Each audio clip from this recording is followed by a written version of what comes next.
What's up, everybody? Welcome back. Well, we've got the rack pretty much done.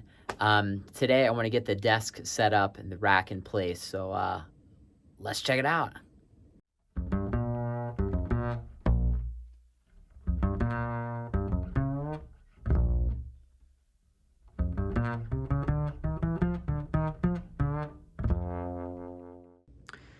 Okay, so before I get the speakers, the speaker set up, just wanted to show you guys this because it's a pretty unique speaker. I've never seen anything that really is kind of doing what this thing is doing. So this is a stereo speaker in one enclosure. So this is designed to be a center stereo channel. So the way Dad has it set up is it's right above the computer monitor. So there is a little piece that goes in the hole here between the two woofers that is affectionately known as the beak. So this separates the two speakers like that. And then looking on the sides here, there are magnets. So these side panel pieces just click into here. If I can do this one-handed. Oh, one of the washers fell off. Hang on. They just click into the side of this thing, and basically what it does is it gives you a greater depth of stereo field. So sound comes out of the woofer and the tweeter, it's bounced off this side piece, hits the side of this beak, and that's how you get stereo separation out of the cabinet, which is pretty weird. I've never seen one of these in any type of the wild. I think they make a bigger one. This is a mini owl, and then they make a full-size one. But here's the back. Again, pretty weird here. So you've just got two XLRs in, two power switches, and two IECs. So there are literally two speakers in one enclosure. So there it is. If I had to take a guess, I would guess, the people at the Eames or Eames, however you say that company, this is probably the same backer as another speaker. But anyway, there's the back of that. And here is the back of the sub. So the sub is the crossover. Signal goes into the, from the interface into the back of the sub, and then from the sub it goes to the top speakers. So just have a couple of crossover settings here. You know, obviously when you're doing subs, I want the lowest possible crossover that I possibly can. So we've got that configured so that it does, it crosses over at 80. And then there's some low pass filters and stuff like that. So anyway, we're gonna get the speakers and the desktop monitor wired now.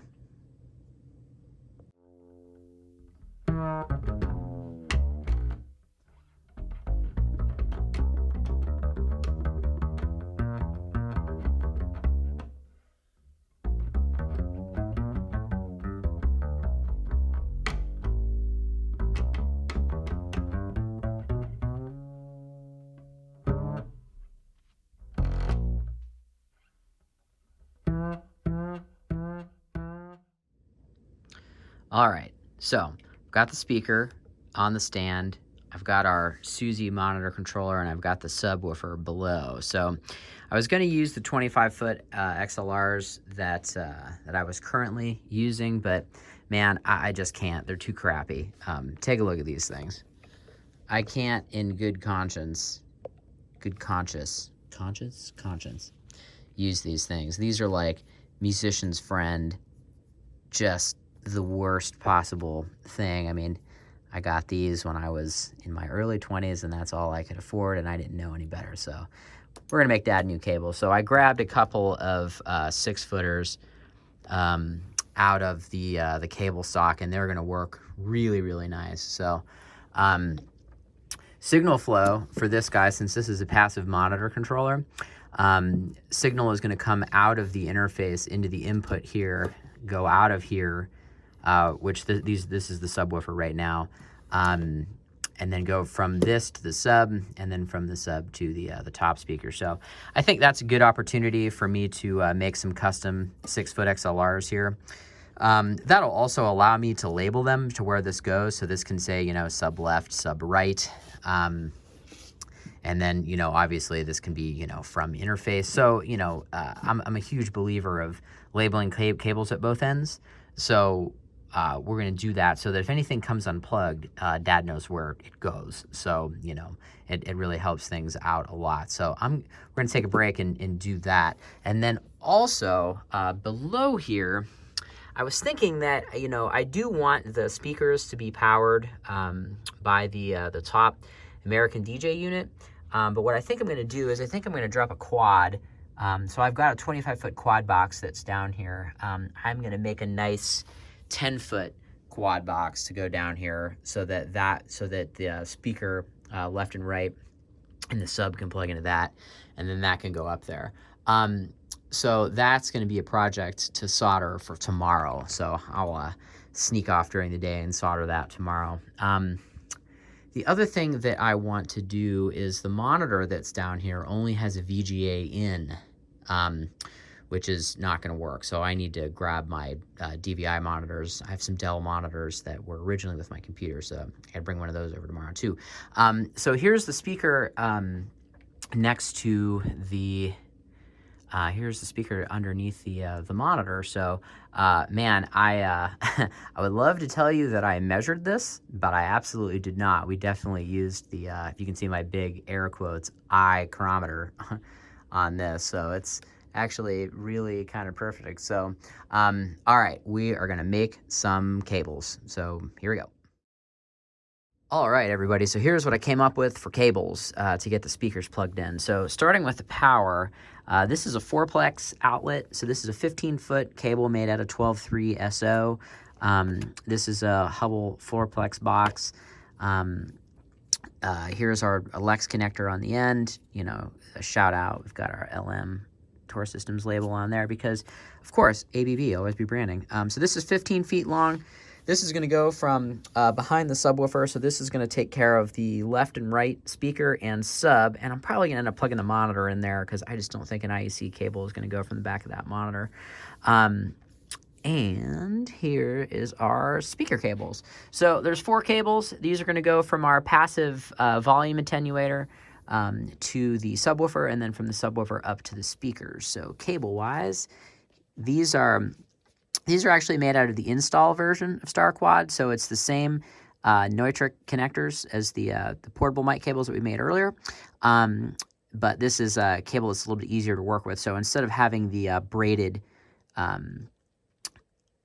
shielding on it, it's just foil, and then there's a ground line that goes in there. So this just has labels so that you can see what it is. So this is speaker right in. And then the back would be speaker right out, so that when you're looking at things, or if you're troubleshooting, or you're looking where stuff is plugged in, you can see where it's supposed to go. So these are custom heat shrink labels that just have a little clear heat shrink tube over the exterior, just so that the labels won't get smudged. So all right, let's get everything plugged in.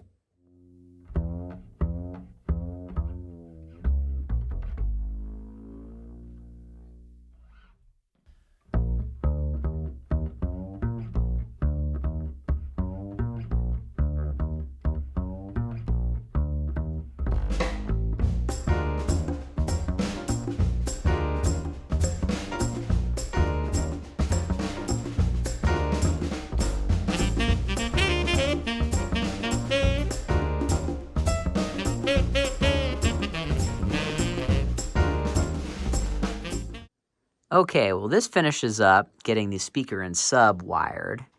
So just looking back here, we can see the passive monitor attenuator box that's wired in. Of course, when I put my labels on here, I made them so that they would be straight on here, but I didn't think about the cable turning. So there are 2 nice labels that you can't really see, so that's all right. So the owl's up here.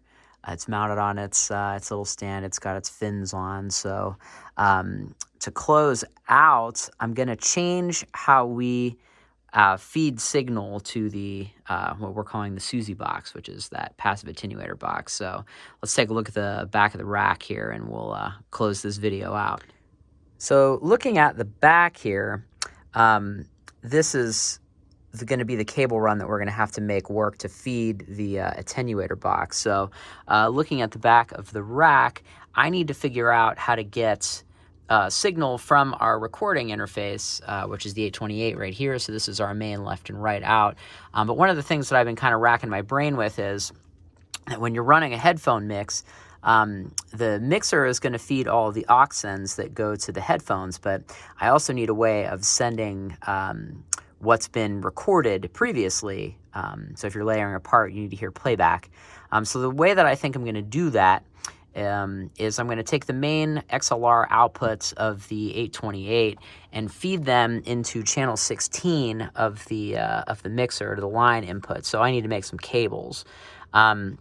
So I'm going to need a female XLR to male TRS to feed the line inputs on 1516.